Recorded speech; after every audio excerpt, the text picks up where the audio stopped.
Astaghfirullah. Bismillahirrahmanirrahim. Assalamualaikum warahmatullahi wabarakatuh.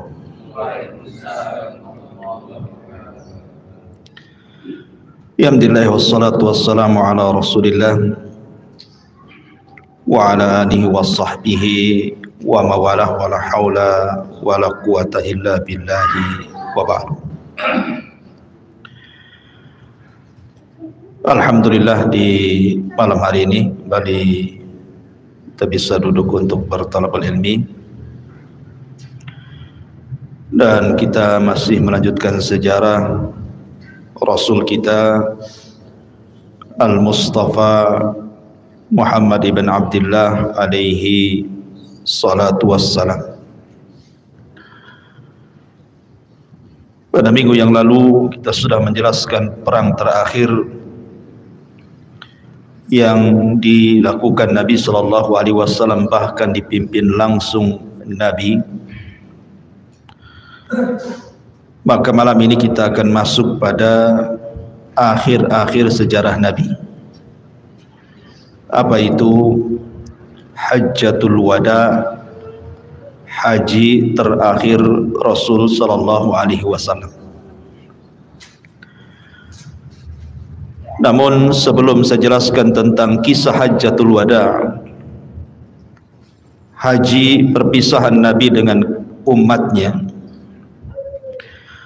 kita akan menjelaskan tentang sejarah haji dulu. Kapan dimulai haji itu? Siapa yang pertama kali melakukan ibadah haji sampai kemudian menjadi syariat Islam, bahkan dijadikan satu di antara rukun iman yang kelima. Ma'asyiral muslimin yang dimuliakan Allah Subhanahu wa taala, Al-Imam Al-Baihaqi di dalam kitabnya Syu'abul Iman membawakan sebuah riwayat daripada sahabat Anas ibn Malik radhiyallahu anhu, di mana Nabi SAW bersabda, "Kana mawdi'ul baiti fi zamani Adam shibran atau akthara ilman, fakanatil malaikatu tahujjuhu qabla Adam, fastaqbalathul malaikatu faqalu ya Adam min aina ji'ta,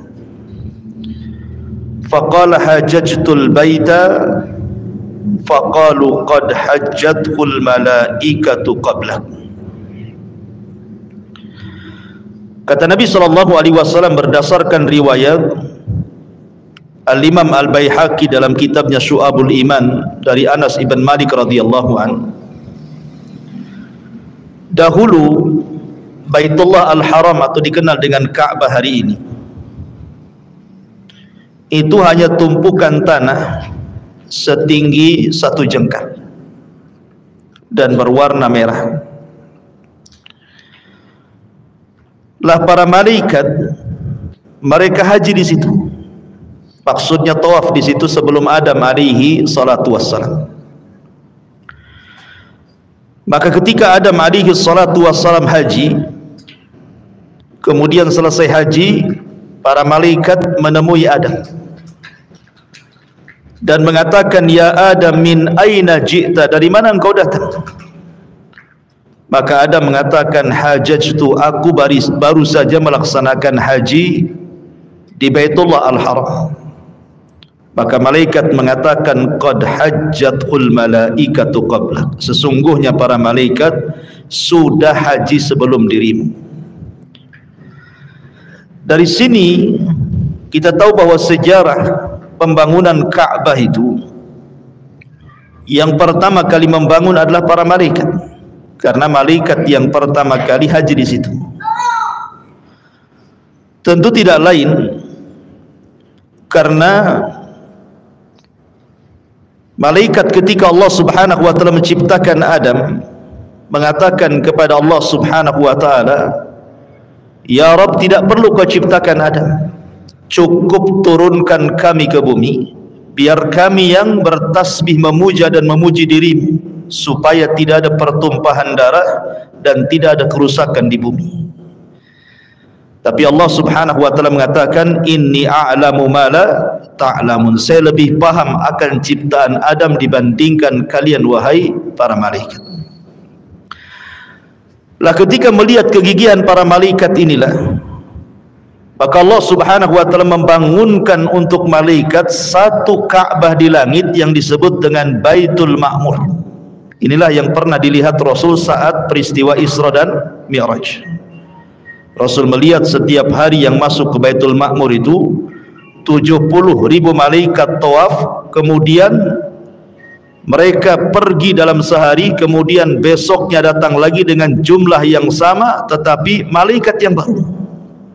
Dan setiap hari bergantian para malaikat, sebanyak 70.000 malaikat tawaf di Baitul Ma'mur.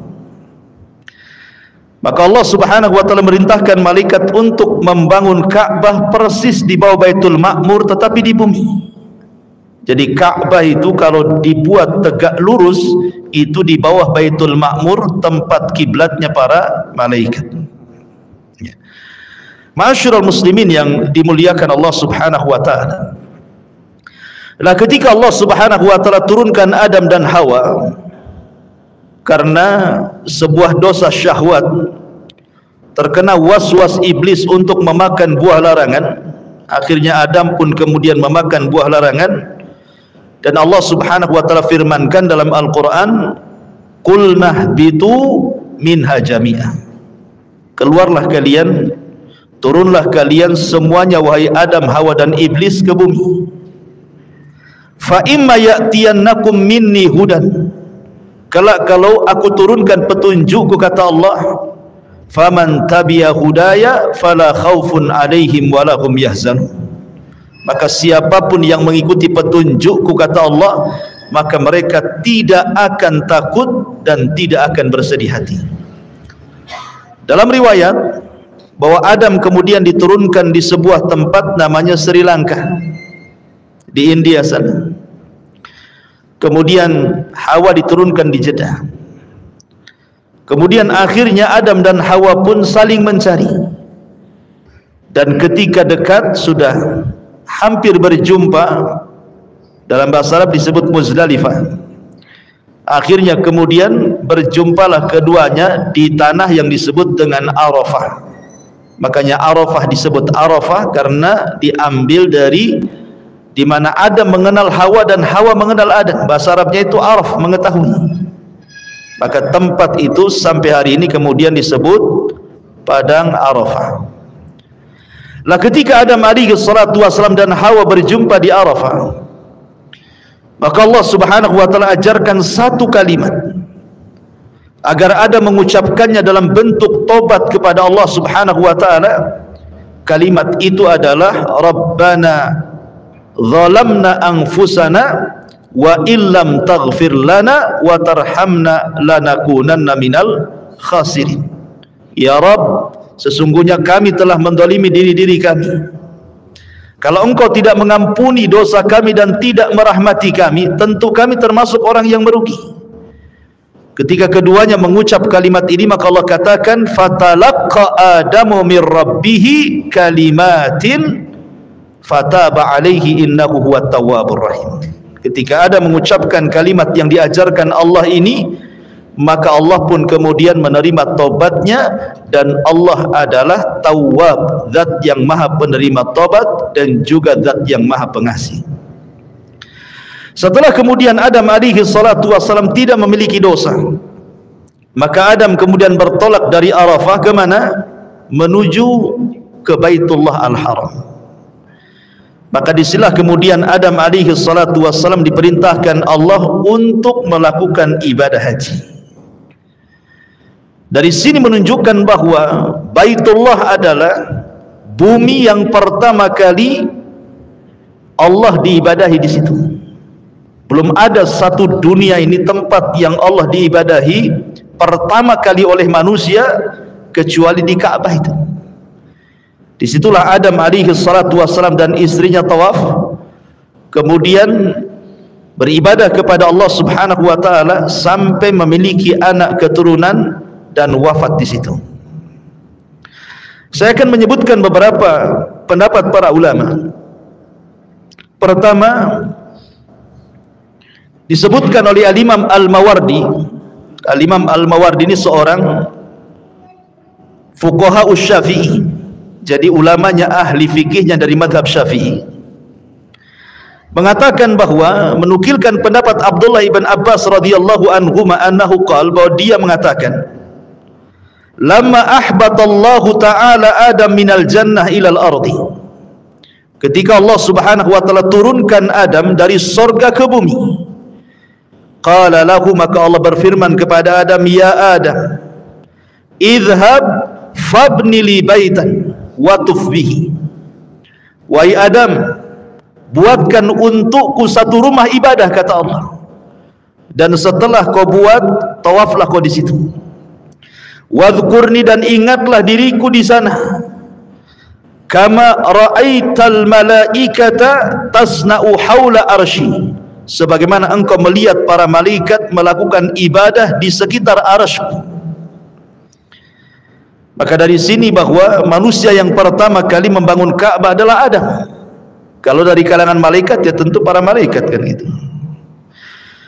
Kemudian juga disebutkan oleh Al-Imam Al-Mas'udi rahimahullahu ta'ala dalam kitabnya Kitabu Akhbariz Zaman, anna Syith ibn Adam, bahwasanya Nabi Syith putra Adam alaihi salatu wassalam. Nabi Syith ini adalah seorang nabi, nabi kedua setelah Adam sebelum Idris, namanya Syith ibnu Adam alaihi salatu wassalam.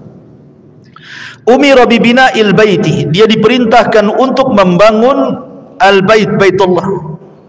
Fabanahu huwa wa waladuhu bil hijarah, maka dia pun membangun dan putranya dengan cara menumpukkan batu-batu di atasnya. Wa umira bil haji wal umrah, maka Syith diperintahkan untuk melaksanakan haji dan umrah. Fakana awal man i'tamar, maka dialah orang yang pertama kali melakukan umrah di permukaan bumi. Jadi kalau yang pertama kali haji adalah Adam alaihi salatu wassalam, dan yang pertama kali umrah siapa? Nabi Allah Syith alaihi salatu wassalam. Ma'asyiral muslimin yang dimuliakan Allah Subhanahu wa taala, semua para nabi pernah haji ke Baitullah Al-Haram, kecuali beberapa nabi karena kesibukan mereka menghadapi kaumnya. Dan itu disebutkan dalam beberapa riwayat, di antaranya Urwah, perkataan Urwah Ibn Zubair rahimahullahu ta'ala, sebagaimana dikeluarkan al-Imam Al-Baihaqi dalam sunannya, ma min nabiyyin illa wa qad hajjal baita, tidak ada satupun nabi, kata Urwah, kecuali pernah mengunjungi Baitullah Al-Haram untuk haji. Illa ma kana min Hud wa Saleh, kecuali dua nabi, Nabi Allah Hud dan Nabi Allah Saleh. Walaqad hajjahu Nuhun, dan Nuh pernah melaksanakan haji. Falamma kana fil ardi ma kana minal gharaqi asabal baita ma asabal arda, ketika Allah mengirim azab kepada kaum Nuh dengan mengirim tufan dan juga banjir bandang yang sangat besar, dari situlah kemudian termasuk Ka'bah juga tenggelam, mengalami kehancuran. Wa kanat al-bait rabwatan hamra, dan kala itu Baitullah atau Ka'bah itu masih gundukan tanah yang berwarna merah. Fa ba'atsallahu Hudan, maka Allah pun utus Hud, Nabi Allah Hud alaihi salatu wassalam. Fatashaghala bi amri qaumihi hatta qabidahu Allahu ilaihi, tetapi kaumnya menyibukkan Hud alaihi salatu wassalam sampai Hud meninggal dunia. Walam yahujhu hatta mat, dan dia tidak pernah haji sampai dia meninggal. Thumma ba'atsallahu Salihan fataqarrara al-amra ma'ahu aidan, kemudian Allah mengutus Nabi Allah Saleh, rupanya nasib Saleh juga sama dengan Hud, disibukkan dengan kaumnya, sehingga Nabi Allah Saleh pun tidak sempat haji. Padahal dua nabi ini nabi Arab ya. Kita tahu bahwa nabi Arab itu ada 4. Pertama, Nabi Allah Hud diutus kepada kaum Ad, Nabi Saleh diutus kepada kaum Thamud, kemudian Nabi Syuaib diutus kepada kaum Madian, dan Nabi kita Muhammad sallallahu alaihi wasallam diutus kepada seluruh manusia dan jinnya. Artinya sebenarnya Nabi Allah Hud dan juga Saleh itu dekat dengan Ka'bah dibandingkan nabi-nabi Bani Israel. Tetapi karena kesibukan keduanya dengan kaumnya yang ingkar luar biasa kepada dua nabi ini, sehingga Allah tidak takdirkan keduanya berangkat haji. Falamma bawwa'a li Ibrahim makanal baiti hajjahu falam yabqa nabiyyun ba'dahu illa hajjah. Ketika kemudian Allah Subhanahu wa taala memerintahkan Ibrahim untuk membangun Ka'bah, maka tidak ada lagi satupun nabi kecuali pernah haji ke Baitullah Al-Haram dan ditutup dengan kenabian Nabi kita Muhammad sallallahu alaihi wasallam. Dari sini menunjukkan tidak ada satupun nabi kecuali haji kecuali Nabi Allah Hud dan juga Nabi Allah Saleh alaihi salatu wassalam. Ma'asyiral muslimin yang dimuliakan Allah Azza wa Jalla, baik kita akan perjelas tentang hajinya para nabi. Di antaranya adalah Nabi SAW memperkuat bahwa para nabi itu pernah haji adalah riwayat Abdullah ibn Abbas radhiyallahu anhuma. Jadi ketika Nabi SAW melaksanakan haji, berangkat bertolak dari Madinah dengan ribuan para sahabatnya pada tahun ke-10 Hijriah, maka sepanjang jalan Nabi SAW terkadang melewati lembah-lembah. Di antaranya kata Abdullah ibn Abbas radhiyallahu anhuma, anna Rasulullah sallallahu alaihi wasallam marra biwadil Azraq. Kata Abdullah ibn Abbas radhiyallahu anhuma, Rasul lewat di sebuah lembah Azraq. Faqala, maka Rasul mengatakan, ayyu wadin hadha, ini lembah apa? Faqalu, maka para sahabat mengatakan, hadza wadil Azraq, ini adalah lembah Azraq wahai Rasul. Faqala, maka Rasul mengatakan, ka'anni anzur ila Musa alaihi salam habitan minas thaniyati walahu juwarun ilallah bitalbiyah. Kenapa wahai Rasul engkau bertanya tentang lembah Azraq ini?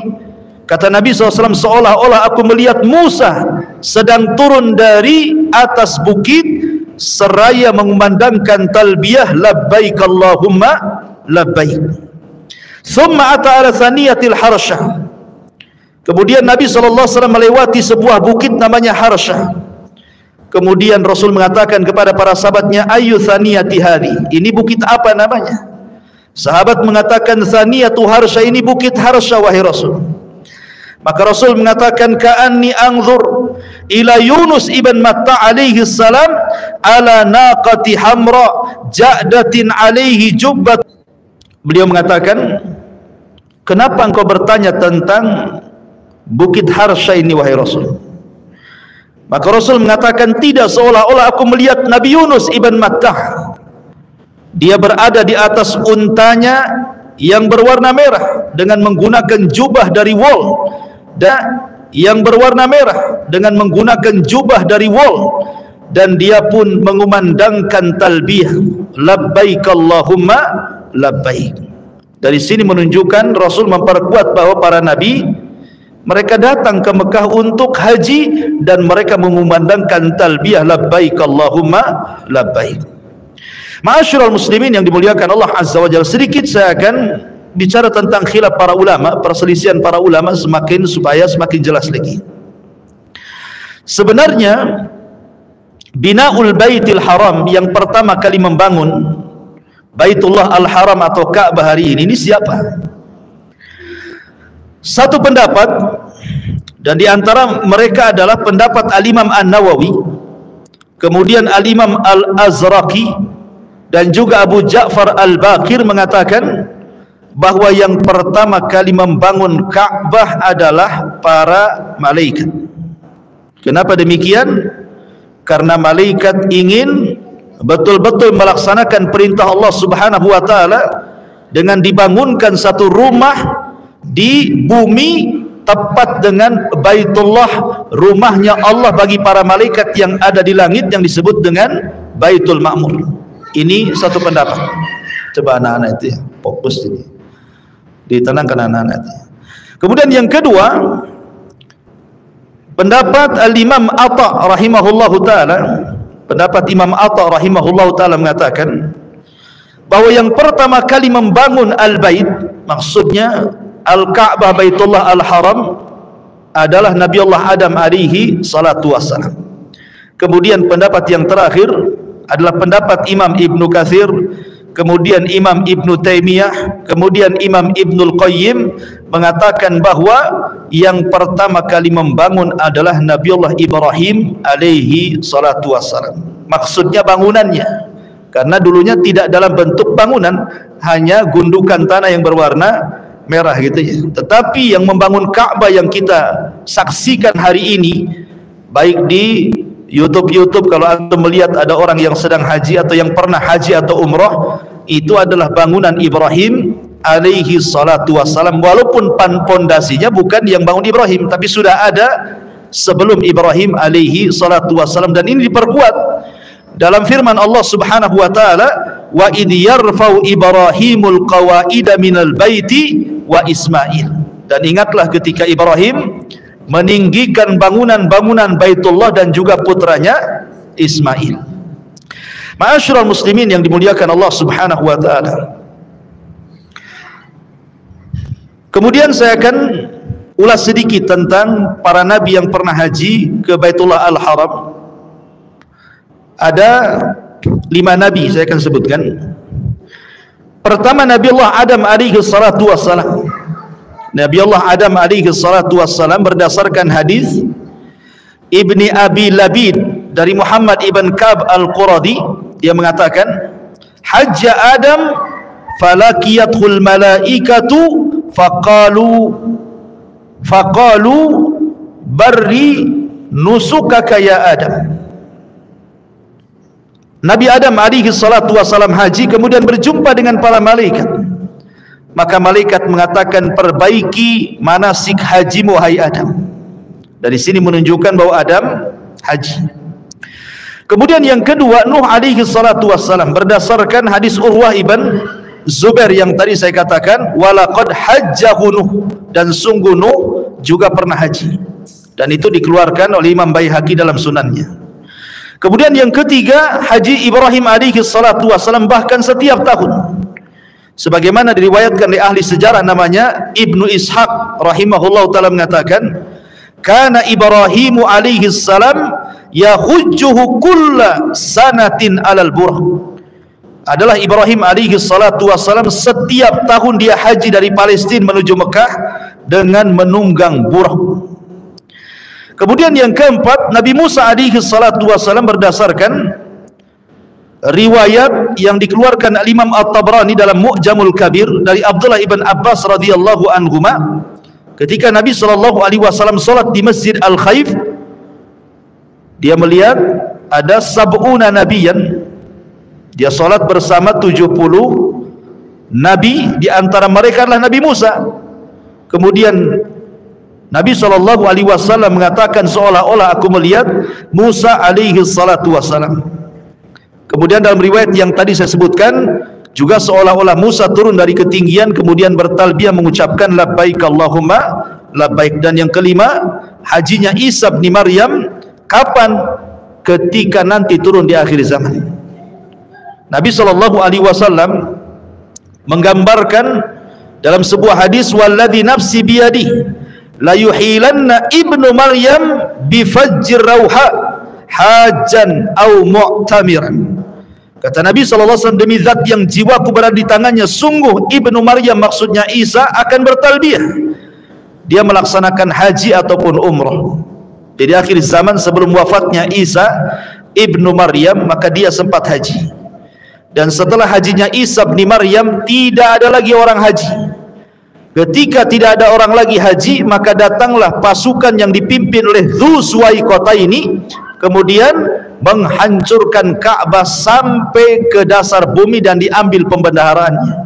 Dan itu termasuk tanda-tanda kiamat di akhir zaman, di mana tidak ada orang haji, akhirnya Ka'bah pun dihancurkan. Dan kemudian Dzu Suwaikotaini diserang balik oleh orang-orang Himyar Yaman akhirnya dapat dikalahkan dan dibunuh. Dan ini adalah cerita akhir zaman. Ma'asyiral muslimin yang dimuliakan Allah Azza wa Jal, ini sejarah haji tempo dulu. Kita masuk pada haji Nabi sallallahu alaihi wasallam yang ini, pembahasan yang kita akan bahas di malam ini. Ma'asyiral muslimin yang dimuliakan Allah Azza wa Jal, haji dalam Islam itu adalah sebuah syiar daripada syiar-syiar Allah. Dan siapa yang mengagungkan syiar Allah itu tanda ketakwaan. Wa man yu'azzim sya'airallah fa innahu min taqwal qulub, kan itu. Barang siapa yang mengagungkan syiar-syiar Allah, maka itu bagian daripada ketakwaan. Jadi orang yang haji itu menunjukkan tanda ketakwaan dia kepada Allah Azza wa Jalla. Sementara orang yang punya kesehatan dan juga biaya dan dia sanggup haji kemudian tidak haji, berarti masih pertanyakan takwanya itu. Karena haji itu adalah syiar daripada syiar Allah. Siapa yang mengagungkannya, berarti itu tanda ketakwaan hatinya. Kemudian juga Nabi SAW menyebutkan tentang arkanul Islam, rukun-rukun Islam. Kata Nabi SAW, bunyal Islam ala khamsin, syahadati an la ilaha illallah wa anna Muhammad Rasulullah wa iqamis salati wa ita'iz zakati wa saumi Ramadan wa hajjil baiti man istata'a ilaihi sabila. Bahwa rukun Islam itu ada 5. 1, syahadat kepada Allah dan kepada Rasulnya, kemudian salat, kemudian zakat, kemudian puasa, kemudian haji bagi yang sanggup. Kenapa ibadah yang lain tidak dikatakan man istata'a ilaihi sabila, bagi yang sanggup dalam perjalanannya? Karena haji itu menggabungkan 2 ibadah, ibadah harta dan ibadah badan. Kalau salat dan puasa ibadah badan, kalau zakat ibadah harta. Kalau haji menggabungkan dua-duanya, ibadah badan dan juga ibadah harta. Makanya haji itu agak berat, sehingga kemudian dibutuhkan kesanggupan baik secara materi harta ataupun secara badan. Orang yang punya harta tapi stroke tidak bisa haji, ya kan? Orang yang sehat tapi pengangguran nggak mungkinlah jalan kaki. Artinya bahwa haji itu harus dua-duanya, punya harta dan sehat badannya. Makanya Rasul mengatakan man istata'a ilaihi sabila. Dan haji itu fardu ain, ingat. Haji itu bukan fardu kifayah, kalau ada sebagian melakukannya gugur bagi yang lainnya. Tidak. Setiap muslim wajib pergi haji. Karena Allah yang mengatakan wa adzin fin nasi bil haji ya'tuka rijalan wa ala kulli dhamirin ya'tin min kulli fajjin amin. Dan habarkan kepada manusia akan perintah haji. Allah memerintahkan kepada Rasul untuk mengiklankan kepada manusia untuk berangkat haji. Makanya Allah mengatakan walillahi 'alan nasi hijjul bait. Ya, tuntutan Allah kepada manusia itu agar manusia haji. Haji bagi yang mampu. Dan haji itu secara manasik, secara singkat nanti kita akan jabarkan. Jadi haji itu dimulai daripada tanggal 8 dari bulan Dzulhijjah atau disebut dengan hari tarwiyah. Maka disitulah mulai para jamaah haji menggunakan ihram dan diambil dari mawaqitil haji, tempat-tempat yang memang sudah ditempatkan memakai pakaian ihram. Kemudian setelah itu mereka ke Mekah. Sampainya di Mekah kemudian mereka melaksanakan tawaf kudum namanya, tawaf kedatangan. Kemudian setelah tawaf kedatangan ke Mekah, mereka bertolak ke Mina untuk melaksanakan hari tarwiyah. Kemudian setelah itu tanggal 9-nya bertolak ke Arafah untuk melaksanakan hari Arafah. Setelah itu baru kemudian ada lempar jumrah, ada namanya jumrah Aqabah Al-Kubra. Dan itu 3 kali 3 tempat kan, jumrah besar, jumrah tengah dan jumrah kecil gitu ya. Kemudian haji kembali ke Mekah untuk melaksanakan tawaf ifadah. Kemudian kembali ke Mina untuk melaksanakan ayyamut tasyrik. Kemudian haji pun kembali ke Mekah untuk tawaf wada dan meninggalkan Mekah. Jadi haji itu tidak lama, hanya 6 hari. Dimulai tanggal 8, 9, 10, 11, 12 dan 13. Terkadang tanggal 12 sudah pulang 5 hari. Terkadang menyempurnakan sampai tanggal 13, berarti 6 hari. Ada yang 6 hari, ada yang 5 hari. Lalu kenapa kok bisa sampai lama di Mekah Ustaz? Sampai 1 bulan? Lebihnya jalan-jalan, ya, jalan sana, jalan sini, itu lebihnya. Lebihnya ya tadi, ngumpulin air Zam-Zam, beli jubah, beli tasbih, beli macam-macam ya, untuk oleh-oleh, untuk cerita di kampung, ya. Taib, ikhwatu fiddin, muliakan Allah Azza wa Jalla. Bagaimana kisah Nabi haji? Pada bulan Dzulqa'dah, kita tahu kota Madinah sangat sibuk sekali, apalagi setelah penaklukan Islam dan kabilah-kabilah Arab, dan berakhir dengan penaklukan kota Mekah. Artinya Madinah dan Mekah itu sudah jadi negeri Islam, dan juga kabilah-kabilah di sekitarnya. Lah Nabi SAW itu pernah akan umrah tapi dihalang-halangi, tapi kemudian berhasil umrah. Yang satu dihalang-halangi dan yang 3 berhasil.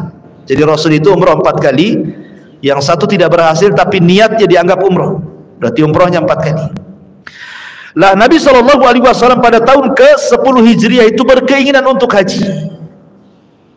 Dia rindu untuk melaksanakan haji, dan itulah haji pertama Rasul dan haji terakhir Rasul. Artinya ibadah haji yang dilakukan Rasul itu seumur hidup Rasul cuma 1 kali. Beda dengan solat berkali-kali, beda dengan puasa berkali-kali. Tetapi haji 1 kali, maknanya apa? Kalau terjadi perselisihan dalam solat, wajar.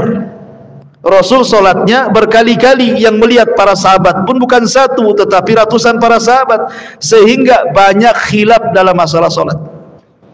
Ada yang kadang solatnya di sini gitu, ada yang di dada gitu ya, ada yang irsal begini, ada yang goyang-goyang, ada yang enggak, kan gitu ya. Biasalah solat, khilaf dalam solat itu biasa, karena Rasul melaksanakan solat bukan sekali tapi berkali-kali. Sahabat yang melihat pun bukan 1 sahabat tapi banyak para sahabat, sehingga sahabat satu dengan yang lain melihat sesuai versi mereka melihat Rasul solat. Wajar solat berselisih. Tapi kalau haji berselisih, ini tidak wajar. Kenapa demikian? Karena Nabi SAW sepanjang hidupnya cuman melaksanakan 1 kali haji. Kalau seandainya berbeda dalam haji, mau beda dengan yang mana? Rasul cuman 1 kali hajinya, nggak mungkin beda, ya, karena 1 kali hajinya. Jadi kalau seandainya ada yang berbeda dalam haji, berarti alternatifnya cuma 2. Yang satu sesuai dengan sunnah Nabi, yang satu menyelisih sunnah Nabi, karena hajinya 1 kali, sehingga tidak akan ada perbedaan. Ya, kalau sekarang umpamanya kita dengar orang-orang Syiah di Iran, mereka mempunyai tempat haji sendiri di Karbala, Irak. Ini sudah menyelisih sunnah. Masa haji ke Karbala, Irak? Haji ke Baitullah Al-Haram lah, ke Mekah, ya, itu sudah menyelisih sunnah Nabi. Atau contohnya orang-orang kampung itu ya, yang sudah selamatan mau haji, rupanya visa tak keluar, malu dengan orang kampung, akhirnya nginep di Jakarta 1 bulan, nunggu jemaah haji pulang, tawafnya di Monas gitu ya, kemudian sa'inya Jabotabek kan gitu ya, kemudian beli jubahnya di Tanah Abang, pulang pula jadi haji Tanah Abang gitu.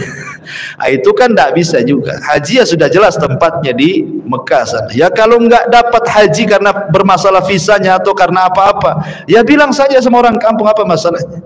Karena niat haji kalau nggak kesampaian, niatnya saja sudah berpahala haji itu. Innamal a'malu binniyat. Amal itu ditentukan niatnya. Kenapa kemudian mesti bingung, mesti malu kan gitu ya. Ma'asyiral muslimin yang dimuliakan Allah Azza wa Jalla. Kembali, jadi pada tahun ke-10 Hijriah, maka Nabi SAW berpesan kepada seluruh kaum muslimin, baik yang ada di Madinah atau di kabilah-kabilah sekitarnya, agar diumumkan Nabi SAW akan bertolak dari Madinah ke Mekah pada hari Sabtu tanggal 26 Dzulqa'dah tahun 10 Hijriah. Maka manusia berkumpul. Maka tepat pada hari Sabtu siang waktu zuhur tanggal 26 Dzulqa'dah tahun 10 Hijriah, Rasul pun sholat zuhur tanpa dijamah, tanpa dikosor, maksudnya 4 rakaat, karena belum safar, masih berada di Madinah. belum ada syariat qasar kan. Jadi kalau antum mau safar masih di Batam jangan diqasar. Ya, kecuali kalau sudah sampai di Tanjung Pinang baru diqasar. Jadi di sini Nabi SAW melaksanakan zuhur 4 rakaat. Kemudian setelah itu Nabi SAW bertolak dengan ribuan para sahabat, baik yang bertolak dari Madinah sama-sama ataupun yang berjumpa di jalan kemudian bergabung. Bayangkan ma'asyiral muslimin, berapa jumlah waktu itu. Sampai-sampai para sahabat Rasul menceritakan ketika Rasul berkhutbah saja pada Hajjatul Wada itu, yang haji bersama Rasul itu sekitar 124.000. Itu yang hadir saat Hajjatul Wada itu. Artinya Islam itu sangat berkembang dalam tempo sesingkat-singkatnya. Dalam 23 tahun Rasul berdakwah, 13 tahun di Mekah dan 10 tahun di kota Madinah.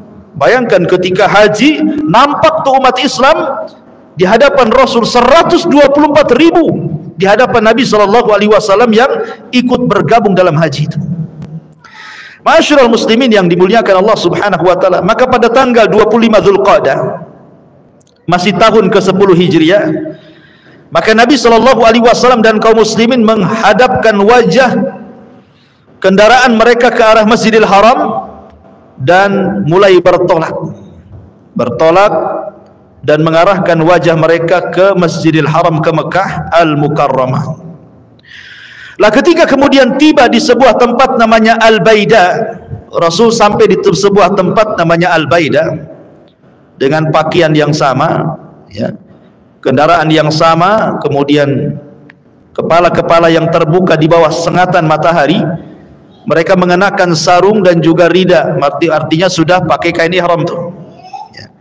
Maka Nabi SAW mulai bertalbiyah, labbaik Allahumma labbaik, labbaik la syarika laka labbaik, innal hamda wan ni'mata laka wal mulk la syarika lak.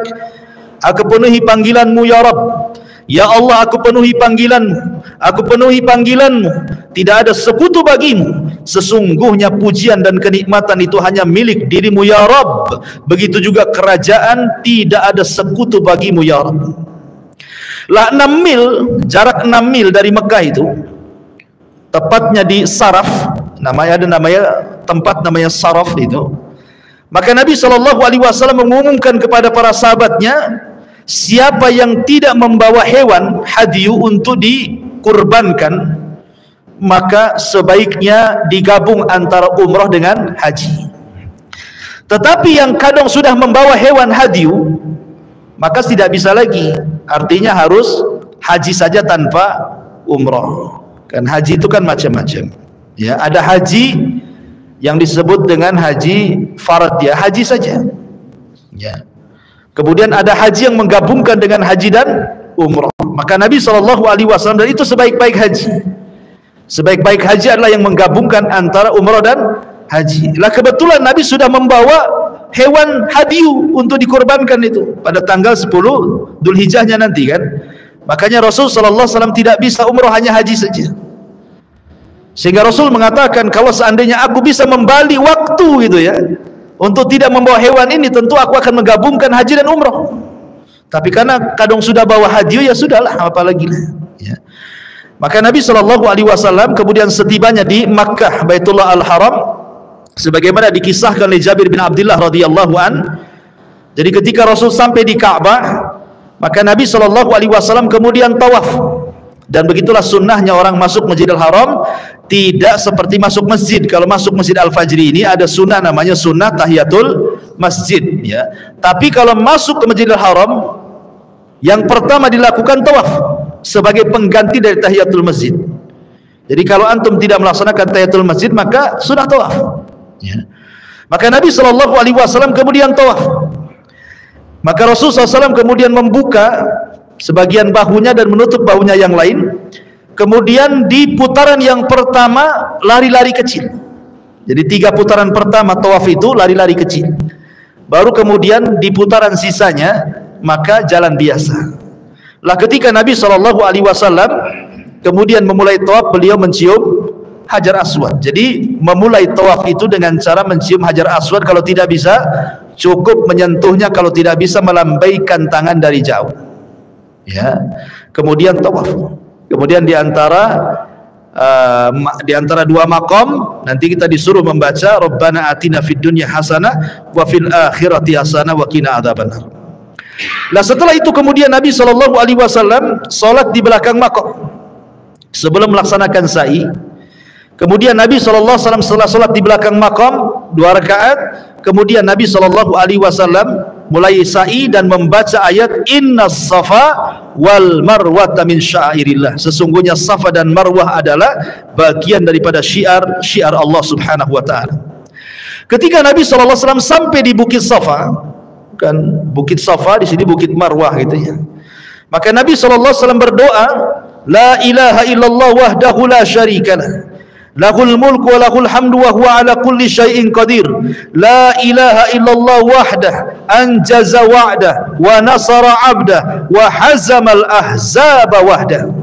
Tidak ada sesembahan yang berhak disembah kecuali Allah satu-satunya, tidak ada sekutu baginya, miliknya lah kekuasaan dan kerajaan dan segala pujian, dan di atas segala sesuatu maha kuasa, tidak ada sesembahan yang berhak disembah kecuali Allah satu-satunya. Dia telah memenuhi janjinya menolong hamba-hambanya dan mengalahkan pasukan yang bersekutu sendirian. Maka setiap kita sampai di Bukit Safa, maka ucapkanlah kalimat ini. Jadi kalau nanti antum umrah gitu ya, maka ini doa yang dibaca, yang dianjurkan oleh Nabi SAW. Kemudian Nabi SAW membaca 3 kali. Setelah itu kemudian turun menuju Marwah, hingga ketika sampai di sebuah lembah, perut lembah. Sekarang sudah nggak ada lagi perut lembah, tetapi di tengah-tengah Safa dan Marwah sekarang dibuat cahaya di situ, ya, warna hijau. Jadi kalau sudah sampai di situ lari-lari kecil, sampai di sini lari-larinya nanti jalan lagi biasa, gitu ya. Nanti baliknya gitu lagi, kalau sudah sampai lampu hijau lari-lari kecil lagi, kemudian sampai akhir nanti jalan biasa. Nah, begitu ketika sa'i, ya, yang dilakukan Nabi SAW. Akhirnya kemudian Nabi mengatakan, bagi yang tidak membawa hadiyu, artinya dia boleh langsung tahallul, mencukur rambutnya dan melepas pakaian ihramnya, menunggu tanggal 8 Dzulhijjah untuk haji. Tapi bagi yang tidak membawa hadiyu, maka dia tidak boleh melepas ihramnya. Akhirnya kemudian Nabi SAW tepat pada tanggal 8 Dzulhijjah disebut dengan hari Tarwiyah. Inilah setat pertama haji, tanggal 8 Dzulhijjah, atau disebut dengan hari Tarwiyah. Kemana Rasul bertolak? Ke Mina. Jadi pertama kali Rasul bertolak ke Mina, maka Nabi SAW kemudian menaiki kendaraannya, qaswahnya, untanya. Kemudian di Mina Nabi SAW salat duhur, asar, maghrib, isya dan juga subuh. Artinya menginap di situ. Ya, menginap di Mina karena dimulai dari salat duhur sudah di sana. Duhur, asar, maghrib, isya, kemudian subuh. Kemudian beliau tinggal di sana sebentar sampai terbit matahari. Lalu setelah terbit matahari pada tanggal 9-nya baru bertolak ke mana? Ke Arafah. Dan Arafah itulah penentu haji. Kata Rasul, Al-Hajju Arafah. Haji itu letaknya di Arafah, gitu ya. Nah, setelah kemudian Nabi SAW di Arafah, kemudian beliau mendapati sebuah kubah yang sudah dibuatkan oleh para sahabat di sebuah tempat namanya Namirah, ya, sebuah desa dekat Arafah. Kemudian beliau singgah di sana. Sampai ketika matahari sudah condong ke barat, maka beliau alaihi salatu wassalam minta dibawakan al-quswa, untanya, kendaraannya, lalu disiapkan untuk beliau kemudian menuju perut lembah dan berkhutbah. Ini yang disebut dengan khutbah Arafah namanya. Khutbah Arafah. Makanya kalau orang sedang wukuf nanti banyak ada orang yang sedang ceramah itu ya. Maka Nabi SAW berkhutbah. Inilah yang kemudian dikenal khutbah Hajjatil Wada, khutbah perpisahan Nabi SAW yang syarat dengan pelajaran. Di situ terkandung tauhid, di situ terkandung akhlak, di situ terkandung ibadah. Pokoknya dalam khutbah ini betul-betul, karena waktu singkat, tentu Nabi SAW tidak memilih tema sembarangan. Nabi akan memilih tema-tema penting dalam khutbah ini karena waktunya singkat. Ya. Dan itu dibukukan khutbah Nabi SAW. Apa saja yang dikhutbahkan Nabi SAW. Setelah Nabi SAW membacakan pujian bagi Allah, alhamdulillah, nahmaduhu wa nasta'inuhu wa nastaghfiruh wa natubu ilaihi wa na'udzu billahi min syururi anfusina wa min sayyiati a'malina, man yahdihillah fala mudhillalah wa man yudlil fala hadiyalah, asyhadu an la ilaha illallah wahdahu rabbil la syarikalah wa anna muhammadan abduhu wa rasuluh. Kemudian Rasul mengatakan, usikum ibadallah bitaqwallah wa ahussukum ala ta'atihi wastaftih billadhi huwa khair, amma ba'du. Kata Nabi SAW setelah membaca pujian-pujian bagi Allah, kemudian salawat atas dirinya, kata Rasulullah, aku wasiatkan wahai hamba-hamba Allah agar berpegang dengan takwa, dan aku sarankan kepada kalian untuk di atas ketaatan, dan bukalah setiap hari dengan kebaikan. Kemudian kata Nabi SAW, ayyuhan nas isma'u minni wa'qilu fa inni la adri la'alli la alqakum ba'da ami hadha fi mawqifi hadha abada. Kata Nabi SAW, wahai manusia, dengarkan ucapanku, tolong pegang, karena boleh jadi, kata Nabi SAW, setelah aku berdiri di sini, boleh jadi ini tahun terakhir kalian berjumpa dengan aku, boleh jadi ini tempat terakhir kalian berjumpa dengan aku. Maknanya seolah-olah Nabi SAW akan berpisah dengan para sahabatnya. Maka sebab inilah hajinya disebut Hajjatul Wada, haji perpisahan, karena Rasul SAW menyampaikan sebuah perpisahan di sini. Kata Nabi SAW, boleh jadi ini terakhir aku berjumpa dengan kalian di tempat berdiriku ini. Oleh karena itulah dengarkan wahai manusia khutbahku. Kemudian kata Nabi SAW, ayyuhan nas, wahai manusia, inna dima'akum wa amwalakum wa a'radakum alaikum haramun ila an talqaw rabbakum ka hurmati yaumikum hadha fi syahrikum hadha fi baladikum hadha innakum satalqawna rabbakum fas'alukum an a'malikum wa qad balagtum.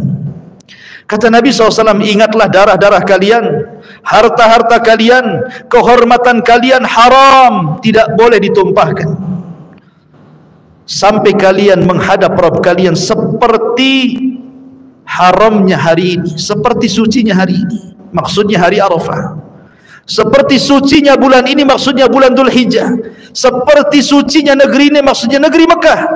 Dan kalian akan berjumpa dengan Rabb kalian, dan Rabb kalian akan bertanya soal amalan kalian, dan katakanlah aku sudah menyampaikan semuanya kepada kalian. Rasul mengingatkan 3 perkara yang sangat penting: soal darah, soal harta, dan soal kehormatan. Ingat, soal darah ini masalah penting.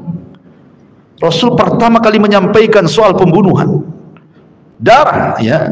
Karena bagaimanapun ikhwatu fiddin yang dimuliakan Allah Azza wa Jal, ketika Umar ibn Khattab radhiyallahu an bertanya kepada Hudzaifah soal fitnah yang akan datang kepada manusia bagaikan ombak yang tidak berhenti, dan itu sampai kiamat fitnah ini akan terjadi. Maksud Umar itu adalah fitnah pembunuhan antar sesama muslim. Kata Hudzaifah mengatakan, tidak, selama kau hidup wahai Umar, fitnah tidak akan terjadi. Tapi setelah kematianmu fitnah itu akan terjadi. Makanya setelah Umar bin Khattab betul-betul terjadi fitnah perang saudara, di mana yang pertama kali yang menjadi korban siapa? Khalifah Utsman ibn Affan. Dibunuh dan dibantai secara sadis oleh siapa? Kelompok Sabaiyah, orang-orang Khawarij, orang-orang yang mereka ketika membunuh Utsman bin Affan radhiyallahu an memegang mushaf di kepalanya. Jadi mereka mengalungkan mushaf. Saat membunuh Utsman dia mengatakan, inna hadza amara bihadza, ya, an yadriba bihadza kullaman la yu'minu bihadza, katanya. Sesungguhnya ini maksudnya Al-Quran memerintahkan aku untuk membunuhmu karena engkau tidak beriman dengan Al-Quran. Kurang ajar dia ngomong sama Utsman begitu. Kemudian dibantainya Utsman. Padahal Utsman itu orang yang pertama kali menghatamkan Al-Quran dalam 1 rakaat witir. Coba bayangkan, tidak ada sahabat yang pernah melakukan dalam 1 rakaat witir menghatamkan Quran kecuali Utsman bin Affan radhiyallahu anhu. makanya dikenal dengan bacaan Qurannya. Dibilang sama Khawarij bahwa Utsman tidak beriman dengan Quran sehingga harus dibunuh berdasarkan Quran. Ya kan? Ini pertama kali pembunuhan. Baru setelah itu terjadi perang antara Muawiyah dengan Ali, antara pasukan Aisyah, Zubair dan juga Tolha melawan pasukan Ali yang disebut dengan perang Jamal. Kemudian setelah itu antara Muawiyah dan Ali disebut perang Siffin. Kemudian setelah itu perang antara Khawarij, antara Ali dan Khawarij yang disebut dengan perang Nahrawan. Kemudian terus peperangan ini akan terjadi, bahkan pembunuhan sesama muslim akan terjadi setiap zaman, apalagi hari ini.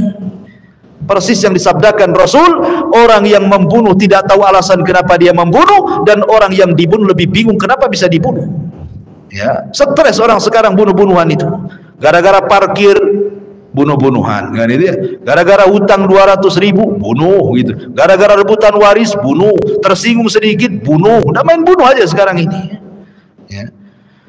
Kemudian istri sakit hati suami selingkuh bunuh. Hati-hati antum. Ya. Masyarul muslimin yang dimuliakan Allah Azza wa Jalla. Jadi sekarang ini mudah sekali pembunuhan ini. Makanya diingatkan oleh Nabi SAW soal urusan darah. Karena urusan darah ini luar biasa dalam Islam ini. Ya. Masyarul muslimin yang dimuliakan Allah Azza wa Jalla, sampai Umar bin Khattab radhiyallahu anhu pernah ngirim surat kepada penduduk Son'a Yaman. Gara-gara kasus apa? Gara-gara kasus pembunuhan. Jadi ada seseorang yang seorang wanita yang ditinggal suaminya kerja. Lah wanita ini tidak punya anak dari suaminya, tapi suaminya punya anak, artinya bawa anak bawaan dari suaminya. Suaminya gadis menikah dengan seorang duda punya anak. Akhirnya oleh dudanya ini ditinggal kerja, kesepian wanita ini, akhirnya selingkuh dengan tetangganya. Ketika selingkuh ketahuan sama anak bawaannya, akhirnya merencanakan untuk dibunuh anak bawaannya ini, dan betul-betul dibunuh. Dia, kemudian juga selingkuhannya, kemudian orang bayarannya dan pembantunya, 4 orang berserikat membunuh anak bawaannya ini. Akhirnya kemudian jasadnya dilempar ke sungai. Kemudian wanita ini pura-pura, padahal dia yang membunuh, pura-pura pula dia kehilangan anaknya. Nah begitulah orang yang menutupi kesalahan, kan, pura-pura bukan dia yang bunuh. Akhirnya sampailah kasus ini kepada Khalifah Son'a, Gubernur Son'a yang ditempatkan Umar di situ. Kemudian akhirnya ketahuan sumur tempat pelemparan jasad anaknya. Dia setelah diselidiki, kemudian semua tertangkap pelakunya, mulai dari wanita itu, kemudian selingkuhannya, kemudian laki-laki bayarannya untuk membunuh termasuk pembantunya, dan dikisos 4-4-nya. Kemudian Umar marah dan mengirim surat kepada penduduk Son'a, kalau kalian penduduk Son'a bersyirikat untuk membunuh orang itu, anak kecil itu, kalian kubunuh semuanya, katanya. Bayangkan ya. Artinya dalam Islam itu yang dibunuh sebagai kisos itu bukan yang eksekutor saja, tapi yang merencanakan pun terkena, gitu maksudnya. Jadi kalau seandainya nih ada 10 orang yang merencanakan membunuh si A, yang membunuh 1 orang, tapi karena 10 orang ini merencanakan, semua dibunuh. Begitulah hukum Islam. Makanya Umar bin Khattab mengatakan, kalaulah seluruh penduduk Son'a Yaman merencanakan pembunuhan kepada anak itu, ku bunuh semuanya, katanya. Lihat, begitu dahsyatnya hukuman darah dalam Islam gitu ya. Makanya Rasul mengingatkan di khutbah pertamanya soal darah. Kemudian soal harta. Soal harta, ya. Karena harta ini penting, betapa banyak orang-orang yang kemudian mengambil hak orang lain, baik disengaja atau tidak disengaja, dan kebanyakan disengaja. Seperti apa? Seperti para pedagang, ngurang-ngurang takaran, ngurang-ngurang timbangan, ngurang-ngurang meteran, itu kan ngambil hak orang tuh. Harusnya 1 kilo dikurangi setengah on, kan itu. Jadi 1 kilo kurang setengah on jadinya, kan. Harusnya kain 1 meter dikurangi 1 senti, jadi 90 senti jadi, kan itu ya. Ngambil hak orang lain, kan itu. Sama dengan merampok, tetapi seolah-olah dia sedang berjual beli. Apalagi sekarang ini ada timbangan, ingat ya, ada timbangan, bukan timbangan kayak dulu. Sekarang ini pakai elektrik, kan gitu ya. Ada angkanya, taruh buah-buahan di situ, angkanya keluar semua situ. Nah, itu lebih teliti lagi harusnya. Ya, harus lebih teliti, karena kadang-kadang nih ini barang baru diletak nih, ini masih jalan, udah diambil sekian, kata. Subhanallah, kan. Ini ngambil, itu yang paling mudah contohnya ngambil hak orang itu kayak gitu, coba. Ya kalau yang merampok, yang maling, yang copet itu udah karuan lah, kan gitu. Nah, ini kan yang jelas-jelas yang hidup di pasar itu. Ya. Makanya Rasul mengingatkan soal harta. Enggak boleh kalau sudah mengucapkan 2 kalimat syahadat, enggak boleh diambil haknya. Harta dia. Ya. Kemudian yang ketiga soal kehormatan. Ini yang paling banyak di masyarakat. Ya, orang yang menggibah saudaranya, mencaci maki saudaranya, merendahkan, menghina, takabur dan begitu seterusnya. Ini 3 perkara ini banyak di masyarakat. Makanya Rasul ingatkan 3 perkara di awal khutbahnya.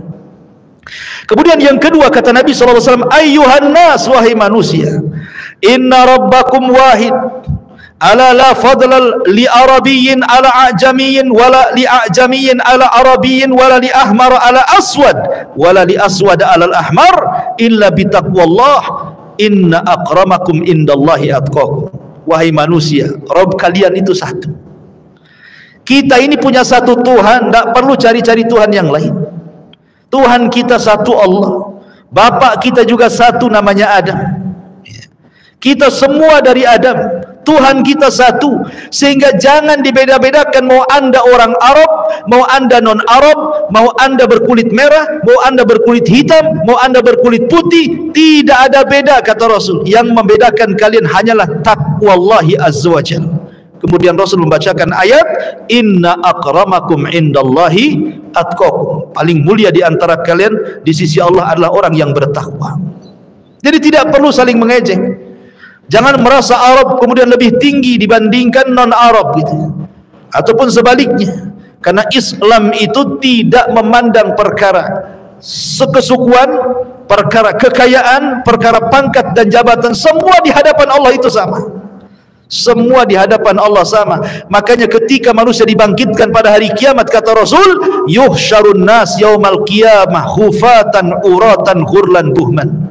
Pada hari kiamat manusia akan dibangkitkan tanpa alas kaki, kembali tidak dikhitan, tidak pakai pakaian di badan, dan tidak membawa harta sama sekali yang pernah dia miliki di dunia.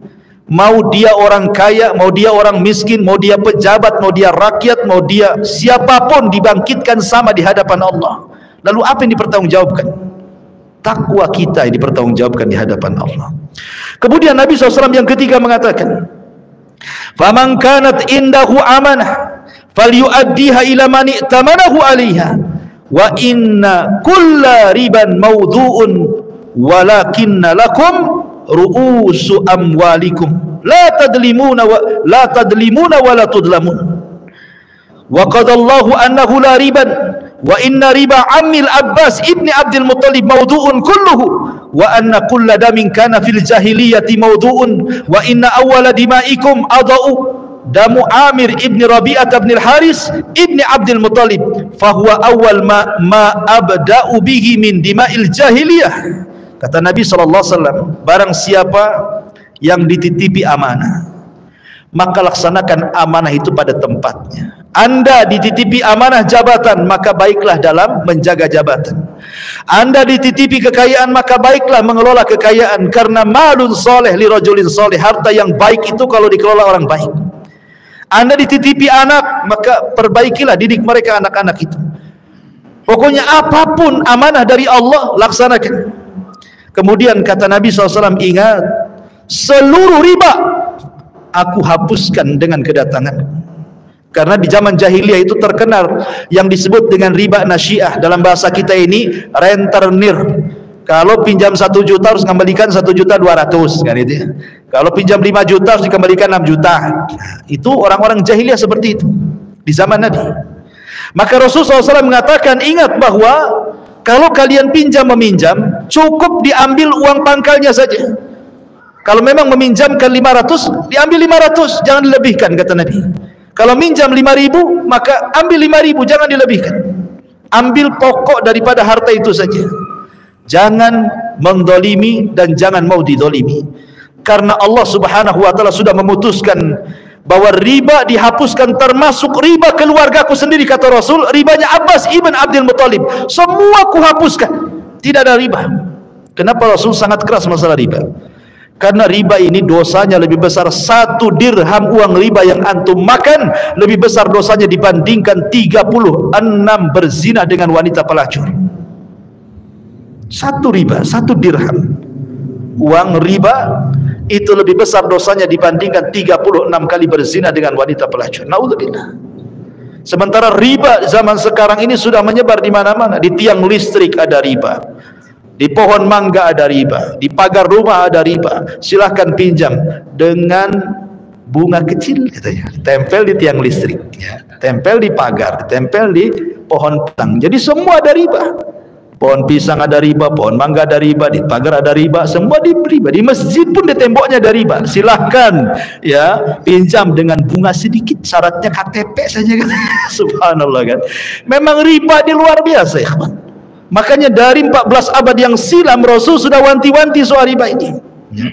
Kemudian juga kata Nabi SAW, dan juga soal urusan darah. Maksudnya dendam kesumat ala jahiliyah, aku hapuskan. Karena orang jahiliyah ini kalau umpamanya dua kabilah nih perang, kemudian satu membunuh, satu jadi korban nih, maka kabilah korban akan ngamuk dan menuntut darahnya, dan akan membunuh siapapun yang terlibat itu tanpa melihat. Dalam Islam dihapuskan dengan cara kisos, yang dikisos yang bunuh saja, kan begitu. Yang nggak bersalah ya jangan kemudian dibunuh. Kayak dulu waktu saya masih kecil-kecil di Jawa Barat di Majalengka itu biasa itu tawuran antar desa. Nih kalau ada anak sekolah kemudian digebukin gitu kan, sampai bonyok, sampai masuk rumah sakit. Besoknya nih preman desa sebelah itu nunggu anak desa sebelah. Tak kira dia siapa, mau orang tua, mau apa, penting dari desa itu digebukin juga. Padahal nggak salah itu. Harusnya digebukin yang ngebukin kan gitu ya. Ini orang nggak tahu menahu soal penggebukan, itu kena gebuk juga coba. Lah di sini Islam menghapuskan soal dendam kesumat. Kata Nabi SAW, maka yang pertama kali kuhapuskan adalah darahnya Amir ibnu Rabi'ah ibnu Haris ibnu Abdul Muttalib. Ya, dialah yang kuhapuskan darah yang pertama, dan tidak ada lagi dendam kesumat ala jahiliyah. Kemudian kata Nabi SAW, amma ba'du ayyuhan nas, fa inna syaitana qad ya'isa an yu'bad bi ardikum hadhi abada walakinahu in yuti fi ma siwa dhalik, walakinahu in yuta'a fi ma siwa dhalik faqad radiya bihi mimma tahkiruna min a'malikum fahdharuhu ala dinikum. Wahai manusia, sesungguhnya syaitan putus asa untuk disembah di negeri kalian. Kenapa? Karena orang kalau sudah tauhid tidak mungkin nyembah berhala. Orang kalau sudah muslim tidak mungkin datang lagi ke berhala, kan begitu. Jadi setan putus asa untuk supaya disembah lagi kayak dulu ya. Tapi setan itu punya perangkap dengan cara apa? Tapi setan suka kalau ditaati selain daripada itu. Dengan cara apa? Mimma tahkiruna min a'malikum, di mana kalian meremehkan amalan-amalan yang diperintahkan kepada kalian. Mulai meremehkan amalan-amalan sunnah gitu ya. Mulai meremehkan salam kalau ketemu. Kata Rasulullah SAW, di antara alamat kiamat itu adalah ketika orang mengucapkan salam kepada orang yang dikenal dan tidak mau mengucapkan salam kepada orang yang tidak dikenal. Padahal mengucapkan salam itu kepada yang dikenal atau kepada yang tidak dikenal, selama zahirnya nampak dia muslim kan. Nampak nih lewat pakai peci, ini muslim nih. Nampak pakai sarung, muslim. Ucapkannya salam, assalamualaikum. Soal dia balas atau urusan dia balas nggak balas, yang jelas kalau tidak dibalas dia dosa, karena mengucapkan salam sunnah menjawabnya wajib kan itu. Ini aneh gitu ya. Kalau seandainya ada orang lewat kemudian kita ucapkan salam assalamualaikum, malah dia dekat kepada kita. Pak, kita kenal di mana Pak? Katanya, lah kok bilang gitu, kenal di mana? Saya sedang melaksanakan sunnah kan gitu, malah ditanya kenal di mana katanya kan. Itu karena dia tidak paham ya, bahwa mulai dari yang kecil-kecil salam sudah ditinggalkan ya kan, mulai kemudian ke masalah-masalah sunnah, puasa, sholat, sedekah mulai ditinggalkan, akhirnya dari perkara sunnah merembet ke yang wajib. Nah, itu setan tuh begitu, dia membuat khutuwat selangkah demi selangkah gitu ya. Kemudian dalam riwayat yang lain bahwa setan itu suka kalau seandainya bitahrisi bainakum, dibuatnya kalian bergaduh. Memang setan putus asa untuk disembah, tapi setan sengaja membuat kita ini berselisih, bertengkar. Ya, satu masjid pengurusnya bertengkar, rebutan posisi gitu ya. Satu yayasan juga sama, rebutan yayasan kan itu. Itu jelas-jelas di bidang dakwah. Apalagi cerita partai, itu urusan dunia, jelas itu pertengkarnya. Ya, jadi urusan agama saya bisa bertengkar, apalagi urusan dunia kan. Itulah setan kadang-kadang. Kemudian Rasul mengatakan, ingatlah la tarji'u ba'di kuffaran yadribu ba'dukum riqaba ba'din. Hati-hati jangan kembali kepada kekufuran setelahku sehingga kalian saling membunuh dengan sebagian yang lainnya. Kemudian kata Rasul, ya ayuhan nas, wahai manusia, inna zamana qad istadara ka hayati yauma khalaqas samawati wal ard.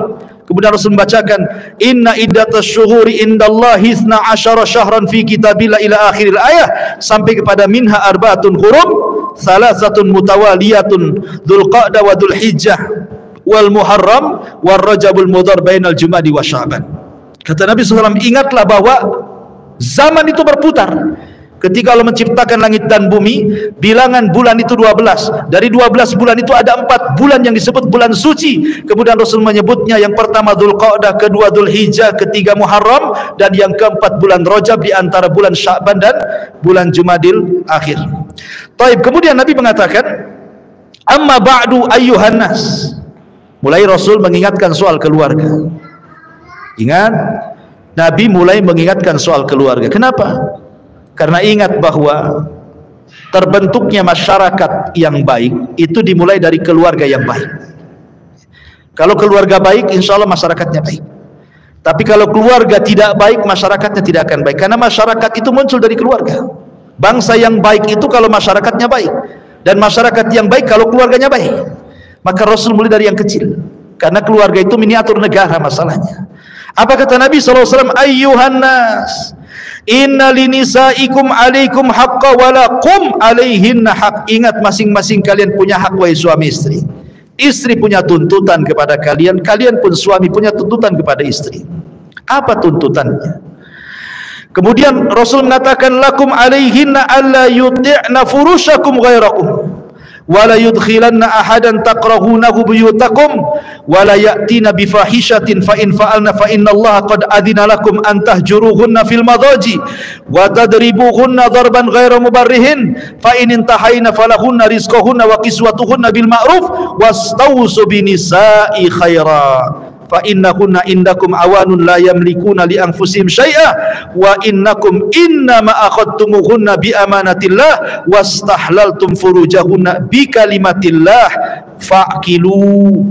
Ya, kata Nabi SAW, ingatlah hak kalian kepada wanita-wanita kalian. Jangan sampai kemudian mereka, para wanita itu, para istri-istri itu, memasukkan orang yang tidak disukai suami. Siapapun tidak boleh, mau laki-laki mau perempuan, jangan dimasukkan ke rumah kalau tanpa izin suami.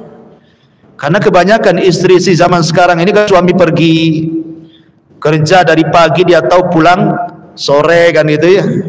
Oh, hura-hura tuh sama tetangganya, masak-masak ini itu, pulang udah habis semua bumbunya. Gitu. Jadi harus izin dulu. Ini yang jelas-jelas tidak ada hubungan dengan selingkuh, apalagi memasukkan laki-laki ke dalam. Karena di zaman sekarang ini pasar itu makin dekat. Sekarang main COD saja. Jangan masukkan orang-orang yang sedang ngantar barang itu kecuali di depan pintu saja. Ya. Jangan Pak suruh masuk, bahaya. Ya. Nanti cocok bayar, tak cocok viral nanti kan. Nggak bisa, kalau nggak ada suami ya cukup di pintu saja. Ya. Jadi harus begitu, jangan memasukkan, karena itu namanya kerajaan suami. Rumah itu kerajaan suami, tetap harus izin sama suami. Bang, boleh enggak ini saya bawa kawan ke rumah, kan gitu. Ya. Kemudian kata Nabi SAW, dan jangan pula wanita itu an ya'tina bi fahishatin, melakukan sebuah fahisyah, perselingkuhan. Dalam bahasa Quran itu disebut nusus. Nusus itu artinya merasa tinggi dibandingkan suaminya. Mungkin karena dia gajinya lebih besar, suaminya lebih kecil. Ataupun pendidikannya dia S1, suaminya pula SD tak khatam. Gitu ya. Atau umpamanya istrinya cantik, suaminya jelek kali, ya kan. Jadi akhirnya dia tarafu, mengangkat dirinya di hadapan suaminya, suka teriak-teriak, merintah-merintah, nyuruh-nyuruh. Emang siapa dia kan itu? Sehebat apapun wanita di rumah itu, tetap Anda istri. Jangan tonjolkan titel di rumah itu, ya. Tapi tunjukkan Anda ini istri, tunduk pada suami, itu saja. Setelah tunduk kepada Allah, ya. Makanya kemudian kalau seandainya istri itu melakukan perkara-perkara seperti itu, apa kewajiban suami? Pertama, nasihati. Suami jangan diam saja. Kalau istri berbuat maksiat, jangan diam saja. Istri ini sedang gibah sama kawannya, atau datang cerita gibahnya sama antum. Antum kasih nasihat, jangan lagi ngobrol sama dia. Kalau enggak, jangan ngobrol sama dia lagi. Kalau gibah cepat balik, gitu. Jangan pula antum yang mancing gibah. Ngomong apa tetangga tadi sama kamu? Oh begini. Asik juga, apalagi dia. Ini mancing dia ngomongin gibah. Jangan pula antum pancing dia. Antum larang dan tidak perlu tahu topiknya seperti apa. Ya, karena mendengarkan ghibah itu sama dengan dosa ghibah, ikhwan. Ya. Jadi ma'asyiral muslimin yang dimuliakan Allah Azza wa Jalla, nasihati. Kalau tidak bisa, pisah ranjang. Pisah ranjang, karena wanita yang berakal itu kalau dipisah ranjang sakit hati, merasa merana, dicuekin sama suaminya. Itu kalau berakal. Cuma wanita di zaman sekarang ini jarang, sedikit akalnya. Ya kan, suaminya munggungi, nggak peduli amat gitu. Kalau bisa, bang tidur di sofa sana aja, ngapain mbak di sini gitu. Diusirnya suami. Bahkan kalau malam telat, kunci pintunya, ya kan, jendelanya di pintu, sampai ventilasinya ditutup koran. Nggak boleh suaminya masuk gitu. Intinya bahwa kalau tidak bisa, pisah ranjang. Kalau tidak bisa juga, kata Nabi SAW, maka boleh memukul tanpa ada bekas. Pukul dengan bantal gitu ya. Jangan gagang sapu, kasihan. Artinya pukul itu hanya sekedar formalitas bahwa suami sudah di atas puncak kemarahan. Artinya sudah nggak bisa lagi dilangsungkan pernikahan. Jadi suami sudah berhak menceraikan kalau setelah memukul tuh. Ya. Kalau masih tetap ingin diupayakan, maka boleh yang keempat dengan cara didamaikan. Kirim keluarga suami, kirim keluarga istri, berdamai. Kalau ada jalan keluar, alhamdulillah. Kalau tidak ada, ya sudah, membuka jodohnya. Tetapi kata Nabi SAW, kalau seandainya sudah akur dan istri sudah minta maaf, maka kalian tetap wajib memberikan rizki kepada mereka, memberikan pakaian kepada mereka. Maknanya di sini, kalau seorang wanita kemudian nusus, melakukan kekerasan dalam rumah tangga dengan menyombongkan, nggak apa-apa, antum nggak kasih duit, nggak apa-apa. Ya, sampai dia kemudian kembali kepada kodratnya selaku istri. Ya.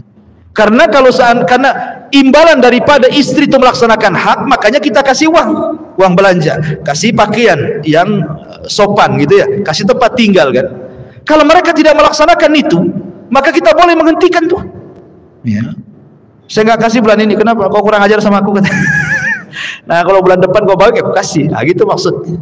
Ya. Karena di sini Rasul yang mengatakan, fa inin tahaina, kalau mereka tobat, si istri ini tobat, falahunna rizquhunna wa qiswatuna, maka kembali kau kasih rizki mereka, kasih pakaian mereka lagi dengan baik. Maknanya kalau tidak tobat, tidak perlu lagi, gitu maksudnya. Ya. Masalahnya istri tahu di mana nyimpan uang antum. Gitu ya. Taib. Kemudian Nabi SAW mengatakan, wa innakum innama akhadtumuhunna bi amanatillah wastahlaltum furujahunna bi kalimatillahi faqilu. Engkau mengambil istri kalian itu dengan amanah dari Allah, dan kau halalkan kemaluan istri itu dengan kalimat-kalimat yang Allah ajarkan kepada kita. Artinya jangan sampai mengambil anak orang yang dulunya di rumah dia punya kamar yang bagus, dikasih makan yang layak oleh bapaknya, disekolahkan yang layak, tiba-tiba antum ambil, dipindah ke rumah antum, makan mie goreng hari-hari kan itu. Padahal di rumahnya macam-macam makanan. Ya, pakaian pun tidak dia dibelikan, bakhil antum sama dia. Nggak layak minum, nggak layak makan, nggak layak pakaian, nggak layak. Jangan seperti itu maksudnya. Antum ngambil dia, antum tidak membesarkan dia. Apa antum besarkan istri antum dari orok sampai dia dewasa? Tidak, yang membesarkan orang tuanya. Sampai disekolahkan sama orang tuanya. Tiba-tiba antum ambil, antum hinakan dia, kan kurang ajar antum namanya. Gitu maksudnya ya. Jadi satu sisi pun hargai wanita. Makanya Rasul mengatakan fastausu binisa'i khairan. Maka aku wasiatkan kepada kalian, berbuat baiklah kepada istri-istri kalian. Kemudian Rasul mengatakan, qad taraktu fikum ma in i'tasamtum bihi falan tadillu abada. Kitab Allah was sunnati. Aku tinggalkan kepada kalian dua perkara. Kalau kalian berpegang, kalian tidak akan sesat selamanya, Al-Quran dan juga sunnahku. Kemudian yang terakhir kata Rasul, ayyuhan nas kuli, ayyuhan nas, wahai manusia, Innamal mu'minuna ikhwah, seorang mukmin dengan mukmin yang lain bersaudara. Fala yahillu limri'in malu akhihi illa anti bi nafsi, tidak boleh mengambil harta saudaranya muslim kecuali atas kerelaannya. Ya, hal ballagtu Allahumma syahad, bukankah aku sudah sampaikan ini wasiat kepada kalian? Maka sahabat mengatakan, tentu wahai Rasul. Maka Rasul mengisyaratkan jarinya, ya Allah saksikan aku sudah menyampaikan semuanya, aku sudah menyampaikan semuanya. Maka setelah Nabi SAW berkhutbah di padang Arafah, kemudian Rasul menuju tempat wukuf dan membiarkan perut untanya menyentuh pasir, sementara gunung Musyah di hadapan beliau. Beliau tetap dalam keadaan wukuf hingga terbenam matahari. Setelah itu beliau membonceng Usamah dan bertolak. Kepala beliau menunduk sampai menyentuh punggung Quswa. Beliau berkata kepada jamaah haji, perlahan-lahan wahai manusia. Lah sesampainya di Muzdalifah, kemudian beliau salat maghrib, kemudian isya dengan 1 kali azan dan 2 kali qomat, tanpa mengerjakan salat selain itu. Setelah itu beliau berbaring sampai terbit fajar, lalu salat subuh di Muzdalifah, mabit menginap di Muzdalifah. Kemudian setelah itu beliau menaiki Al-Quswa dan menuju Masy'aril Haram, lalu bertakbir, bertahlil gitu ya. Kemudian beliau tetap dalam keadaan wukuf sampai betul-betul tanah terang. Sebelum matahari terbit beliau berangkat sambil membonceng Al-Fadl ibn Abbas, yang ketika itu datang rombongan perempuan, ya. Fadl ini sempat tergoda dengan wanita-wanita itu. Maka Rasul kemudian pipinya diarahkan ke sini, jangan kau lihat katanya. Belok lagi kata Rasul, jangan kau lihat. Jadi sama Rasul setiap melihat perempuan diginikan lagi. Gitu. Jadi kalau antum bonceng anak gitu ya, anaknya nengok perempuan, antum ini anaknya antum gini kan, antum pula yang nengok. Kacau. Jadi maksudnya ya dibiasakan gitu ya. Baik, jadi ini Fadl ini sama Nabi jangan nengok begitu ya di perjalanan itu. Baik. Kemudian setelah itu Nabi SAW meneruskan sampai selesai manasik haji, dan selesai kemudian berkhutbah, ya, turunlah surah Al-Maidah ayat 3, Al-yauma akmaltu lakum dinakum wa atmamtu alaikum ni'mati wa raditu lakumul Islam madina. Pada hari ini telah kusempurnakan kepada kalian agama kalian, telah kucukupkan kepada kalian nikmatku, dan telah kuridhoi Islam sebagai agama kalian, menunjukkan Nabi SAW sudah selesai menyampaikan risalahnya dengan sempurna tanpa harus ditambah dan dikurangi. Maka pada waktu nafar sani, ya, Nabi SAW bertolak dari Mina, kemudian singgah di Abtah, kemudian di tenda Bani Kinanah sehari semalam. Setelah itu beliau menuju Baitullah, kemudian melakukan tawaf wada bersama kaum muslimin, kemudian beliau bertolak kembali ke kota Madinah. Itu intinya dari manasik haji Nabi SAW. Adapun hikmah tentang ini tentu ada 4 perkara dari manasik haji Rasul. Yang pertama tentang keagungan Baitullah Al-Haram, bahwa Ka'bah itu tempat yang agung. Kemudian yang kedua, Rasul ingin melembutkan hati supaya bersatu, kaum muslim itu bersatu, dikumpulkan di satu tempat, ya, kaum muslimin itu bersatu, nampak kekuatannya. Kemudian yang ketiga juga bahwa melaksanakan haji itu adalah warisan daripada Nabi Ibrahim alaihi salatu wassalam. Makanya kita sebut dalam salawat setiap salat, Allahumma salli ala Muhammad wa ala ali Muhammad kama shallaita ala Ibrahim wa ala ali Ibrahim. Kemudian yang terakhir di sini ada i'lan tauhid, bagaimana tauhid itu dibesarkan dengan menyebut labbaik Allahumma labbaik, labbaik la syarika lak labbaik, innal hamda wan ni'mata lak wal mulk la syarika lak, menunjukkan talbiyah tentang syiar tauhid yang dikumandangkan baik orang yang umroh ataupun yang haji. Wallahu alam. Saya kira ini secara singkat kisah haji tempo dulu sampai kepada Hajjatul Wada Nabi SAW. Mudah-mudahan ada manfaatnya, dan mungkin tinggal 2 kali pertemuan lagi sejarah ini, ya. Jadi paling 2 kali pertemuan, nanti kita cari kitab yang lain yang cocok. Subhanallah bihamdika asyhadu an la ilaha illa anta astaghfiruka wa atubu ilaik. Allahu ta'ala alam. Assalamualaikum warahmatullahi wabarakatuh.